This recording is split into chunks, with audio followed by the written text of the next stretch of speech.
Okay guys, no, muli tayo nagbabalik. Another D4D na Toyota Innova ang ating gagawin at i-share naman ngayon sa inyo. So ang story ng unit ni sir, so dalawang beses po ito pinagawa niya, no, sa ating kapwa din na technician.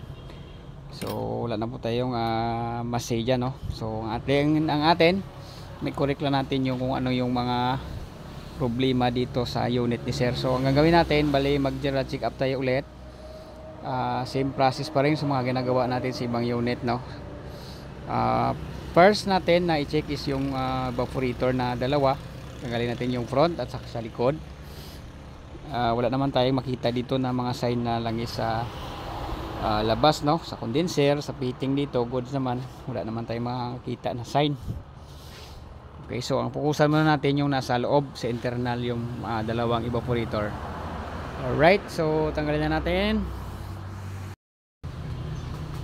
Okay, punta na natin yung ating niligtis na evaporator. Okay. So ito yung sa front, kanina pa ito nalublob, no. So wala siyang leak. Yung sa rear, ito ng kanya evaporator, guys. Yun, no. Yan. Dali para oh. So yun ang kanyang leak, guys, no. Per seconds ang kanyang leak.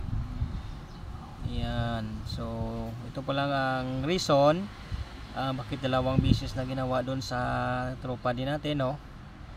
So hindi pa rin nila na solvar yung problema ng system, laging nagkukulang ng preyon.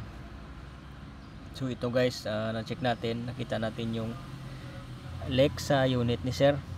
Okay, so yung leak niya nasa loob, sa internal ng ating flat tube sa pins. So bawal po tayo mag-repair dito. Palit tayo ng bagong evaporator. So okay.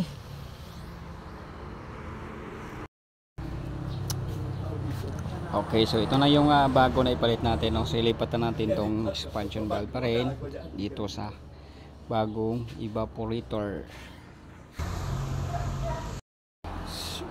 Okay, so yan, guys, no. So nasimbol na natin yung sa likod. So manog tapos na dito. Okay. Oh, yan. So ito, guys, no, so ibalik na lang to yung yung sa front, naibalik ko na rin.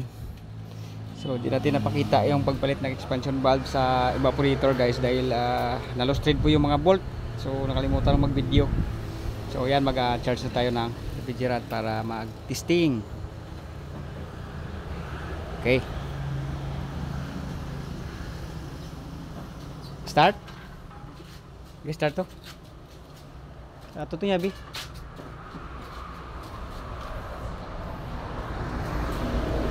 Start na tayo, guys, para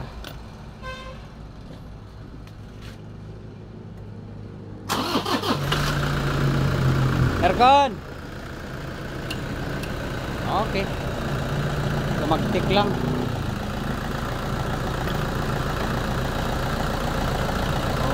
So dagdagan na natin, no.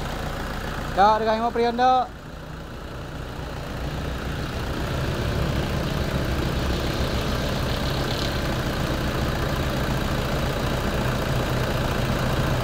Kena.